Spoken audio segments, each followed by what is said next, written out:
So from this video we'll be starting a new Android development series, that is Android development using Java. So this is a native Android application development tutorial. So for the people who have the knowledge of Java and they want to transition to app development, so this tutorial is meant for those people. So working knowledge of Java is compulsory here, so we'll not be going through basics of Java for this thing. Yeah, we will just go through the preliminaries or things that are required, but the tutorial will be primarily be focused on app development.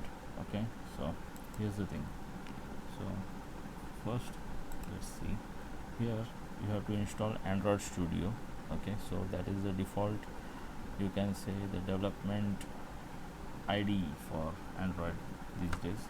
So here you have to create a new project.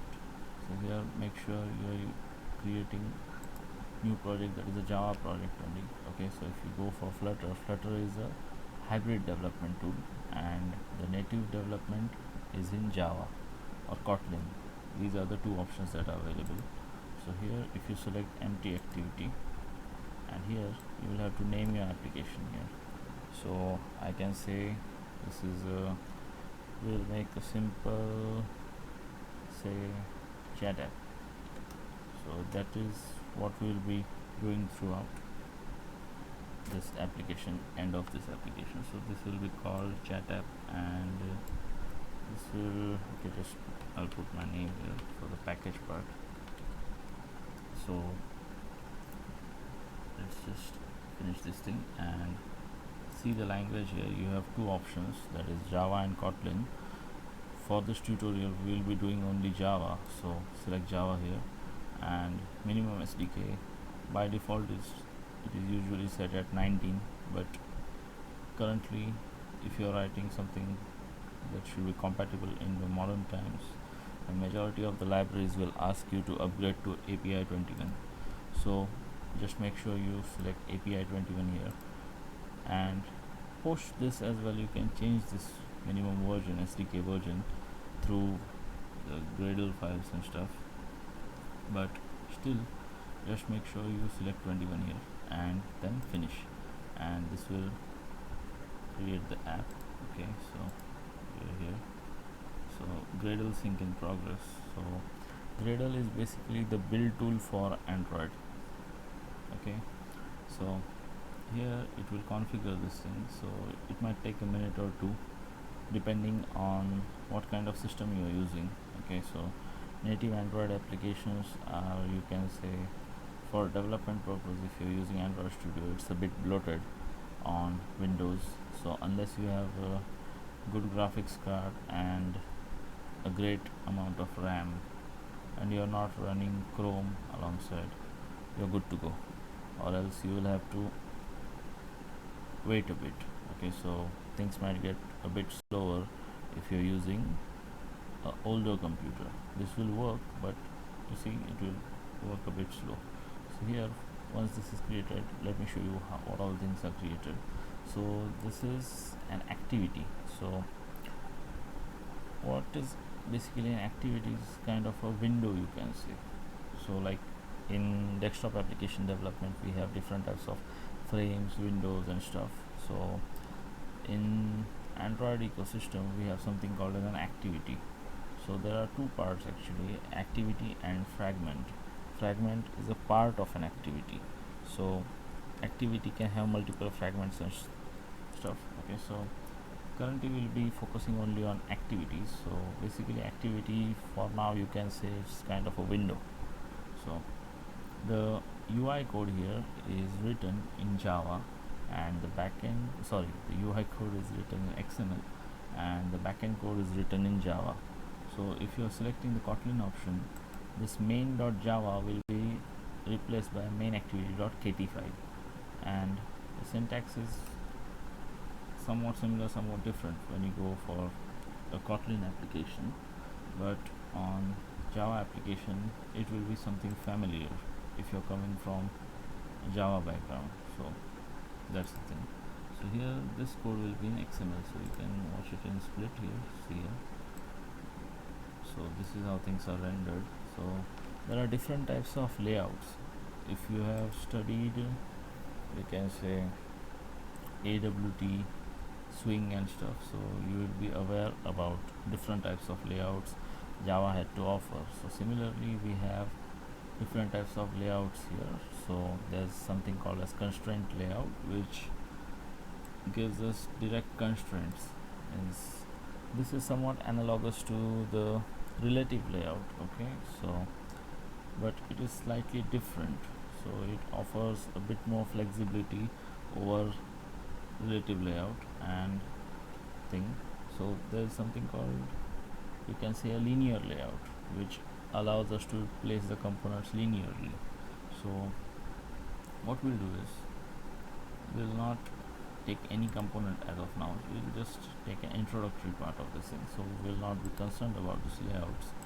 And here in the backend file, you will see here, this has imported OS bundle and app compat activity, and here this extends main activity, that is the name of this class, will extend an app compat activity. And here, so the main idea of how the front end and the back end, or you can say the view and the controller part connect, is through this thing, set content view r.layout.activity main. So here majority of the cases there are problems with beginners at this point. What happens is, people copy the code from different sources, and while copying the code they also copy this line, the set content view line. So what happens is, here it contains some other definition of a different layout, and you are calling in some different layout.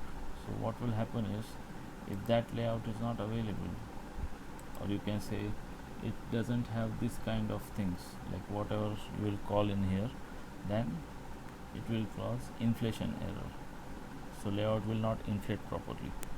So you need to remember what kind of layout you are inflating, and those combinations should be made properly. Okay, so here let me show you how this looks. So here you will have Avd Manager, so Android Virtual Devices Manager and Sdk Manager. So we'll see here, see this is the Sdk Manager. So here you can see I have taken almost all SDKs right from Nugget, which is the Android 7.0, and till the latest one, I guess, version back like 11. So we have all these things available. So if you consider Android development, so things have, you can say, drastically changed post Android 8.0. okay, till 8.0 the way permissions were handled, the way network configurations were handled was somewhat different as opposed to what is now. Okay, so make sure that you are using compatibility checks at every stage for this thing. So I will teach you how to check compatibility, like you have to check the SDK versions in between the code if you are offering a large set of devices to be handling this. So make sure that you divide your code into different classes. So that is one thing. And here the set content view, and this is the super on create, it will call to the super class of this thing, the on create instance, and that's it. So we'll start the, you can say, emulator here. So let's play these things. We'll give it, depending on your computer it might take a while to start. Okay, so this has probably started, so let me power it up. Yeah, so no, yeah, it has already started, I guess. Yeah, so what we'll do is, like, we'll run this thing. Okay, so here previously what you had to do is, like, if you're having a slow computer, then you will have to connect your phone to that thing, and using your phone you will have to run that thing.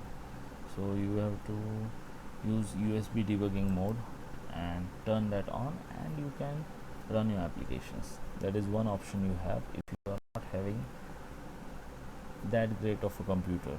or you can say heavy configuration computer, then you can go for that option. You can connect your phone directly, and here you will see your phone, that is the virtual device that is available, or you can say a real device, whatever that is available. Here you will see that, and here this is the application config that is available, and here this will allow us to run the app, and this is a apply changes and restart activity. This is kind of a instant run, or you can say a hot reload kind of a thing that is recently being offered by Android, but this thing doesn't really work well, so I have my own reservations about it. But yeah, that's it.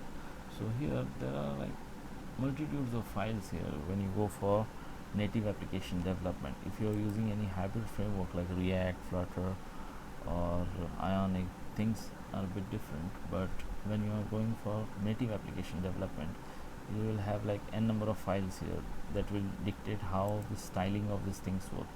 So here, whatever data you want, you will find inside the res folder.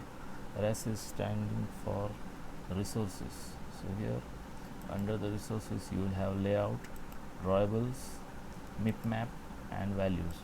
So the drawables and mipmap is basically the multimedia part. Okay, so the images, the XML generated images, SVGs and stuff, all those things, your app icons, your icons that you use inside your app, all sorts of things. So that will be inside drawables and mipmap. The difference between this drawable and mipmap is that it has 6 different sizes in this thing, the mipmap thing. So depending upon the screen size, there are different classifications. That is the HDPI, MDPI, XHDPI, XX HDPI, XXX HDPI, and NEDPI. So NEDPI is usually a XML format. So this will convert this thing into XML. So like depending on the DPI, it will inflate the graphic or sort of thing. So that is taken care of it internally. So there are different types of graphic generation tools that are available, so you can use those. Or here also you can find an option in new, you can say image asset or a vector asset, depending on what you want to generate. So you can just put in different options are available, and you can select there and generate those graphics. Okay, so that is one thing you could do. For now we'll not be doing it. And these are the configuration files basically. So this is the colors.xml. So this will dictate what all colors that are available. So this is kind of a palette for our application. And strings.xml, this is a very important part. So here, what all strings that you will be using in your application, you have to place those strings here. And here, this is not kind of a mandatory thing. You can directly write strings as well inside your UI, but in case if you want features like internationalization, when you want to expand your application beyond the globe, or you can say beyond the boundaries of your nation or something likewise, so in that case having all the, you can say, labels in the XML file helps a lot. Okay, so you can just transition to the resources, different types of language resources, and that will take care of the translations. Okay, so that is one thing, and a very important reason why you should keep all your strings inside this thing. Okay, and there's another important file, that is the themes.xml. Okay, so themes, inside this theme, this actually controls what theme your application has. So here the color.primary, see here, color.primary and color.primary variant.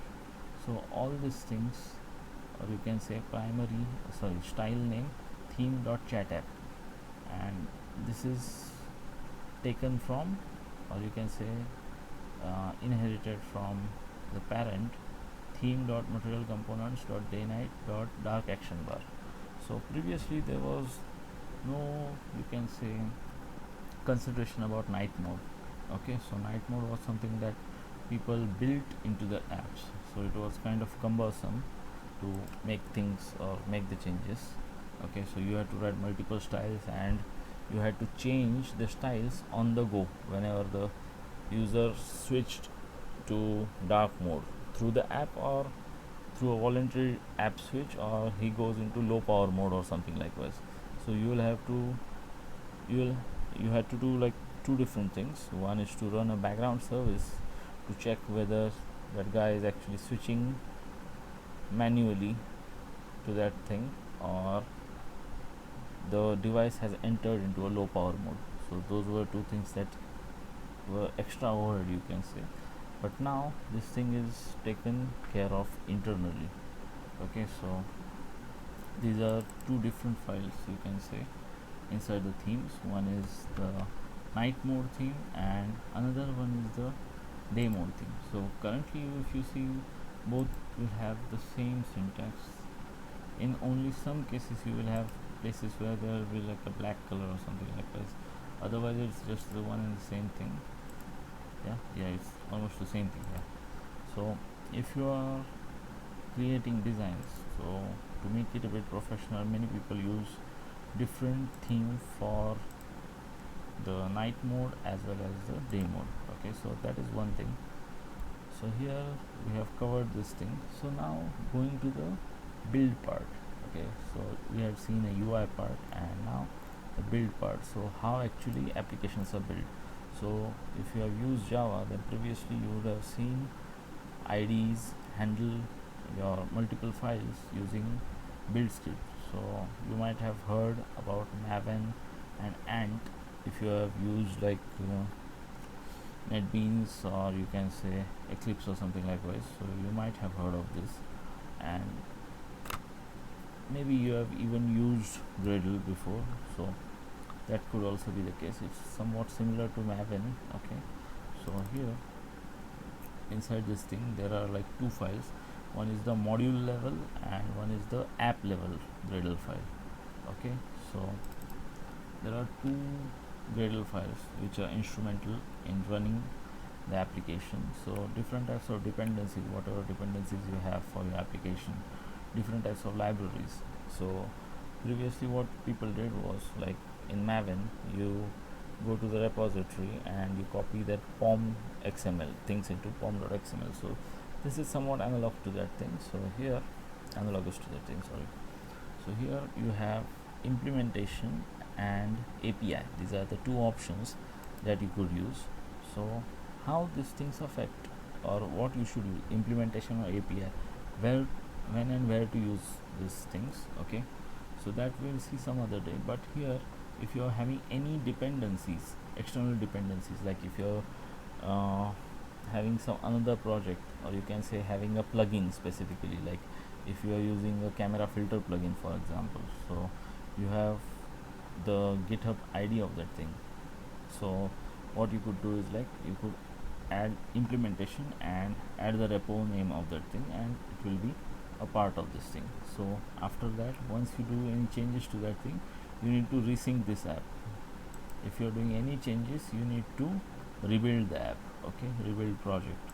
So if you are doing changes only in this thing, okay, so make sure you do this manual changes, or you will have errors importing things. Okay, so that is one thing. And the repo sources through which things are being brought is listed here. See here in the repositories, and here you have two major sources as Google, Maven Central, and JCenter. So JCenter is recently being closed down due to some problems, so this will be removed very soon. So many projects have moved to Maven Central, so make sure if you are having any dependencies that goes into having JCenter and stuff, avoid using it, or it will break into runtime.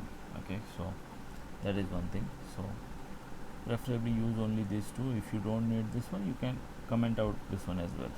Okay, see here, if you see here, no longer receiving updates, newer library versions may be available somewhere elsewhere. Okay, yeah, that's one and same thing. So here this is the thing, and inside this build thing here, as I had told you, the Memo SDK version that we had set here previously, we had set it to 21. So this is that thing.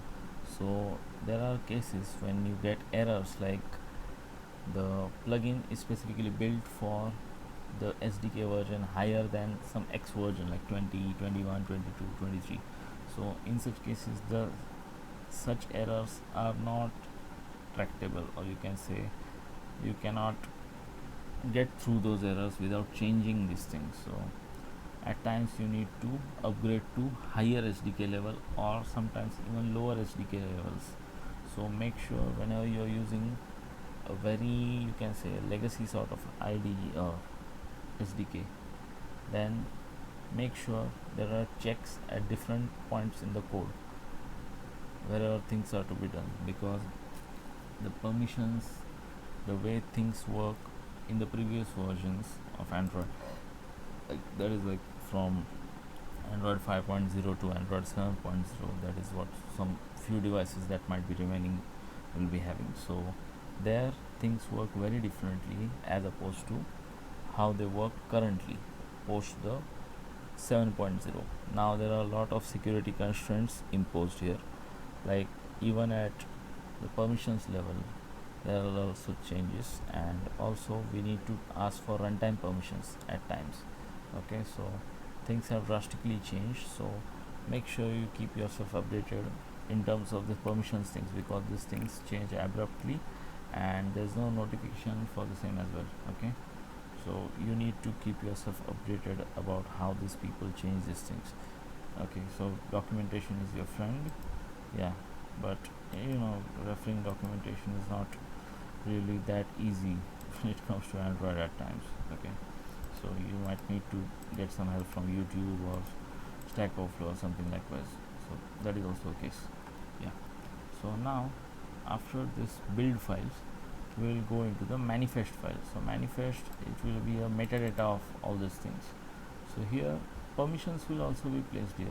Okay, so this is the metadata actually. So many people think like this thing actually controls the permissions, but in the recent versions of Android, here also whatever you are placing like users permission and stuff, so this is just a metadata. Okay, so metadata is usually read by the Play Store whenever you upload your application. So the main purpose of putting the permissions and all the things here is that it will give a configuration template to the Play Store whenever you upload your application. So that is the main thing. This directly does not control the permission set or something likewise. The permissions are taken into the runtimes through the permissions package. Okay, so that is one thing that we need to remember here. Okay, so these are the options that are there. So here in the application tag we have allow backup true icon, then we have a label for this thing and round icon, and supports RTL and this jazz. Okay, so for this thing we need not edit any sort of thing, so usually things are generated here, but there are times when you need to do things like manifest merging and stuff. So for that as well you will have this thing, merge manifest options, and there you will have merging and stuff. Okay, so that is one thing as well. So I guess we have covered all the basics, or you can say the roadmap of Android development. So in the upcoming videos we can see how things can be changed. Okay, so this might serve as an introduction. In the upcoming videos we will see how things actually work, or you can say how things are to be changed. Okay, so hopefully this will help. Thank you.